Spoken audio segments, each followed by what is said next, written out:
धर्म के 24वें तीर्थंकर थे और जैन धर्म के अंतिम तीर्थंकर थे।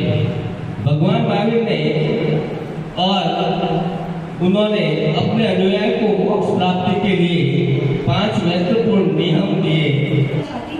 याग में करे वो वीर नहीं होता, याग में करे वो वीर नहीं होता। वर्षों की तपस्या का फल है यह, वर्षों की तपस्या का फल है यह, वरना ऐसे ही कोई महावीर नहीं होता, वरना ऐसे ही कोई महावीर नहीं होता। धन्यवाद।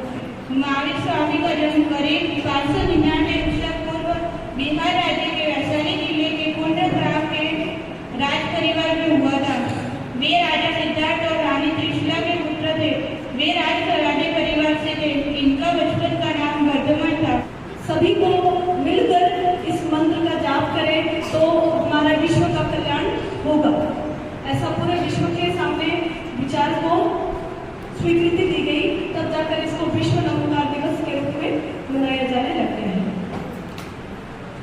हम लोग जो 9 दिन के बाद की जो बात कर रहे हैं, 9 दिन नमोकार मतलब 9 जो तीर्थंकर हुए, ऐसा। आज नमोकार मंत्र के दौरान भी हमारी स्थिति थी कि हम एक प्रकार से ध्यान की स्थिति में थे और उस समय में हमारे इस आसपास के वातावरण में हमारे अलावा उस मंत्र के अलावा कुछ और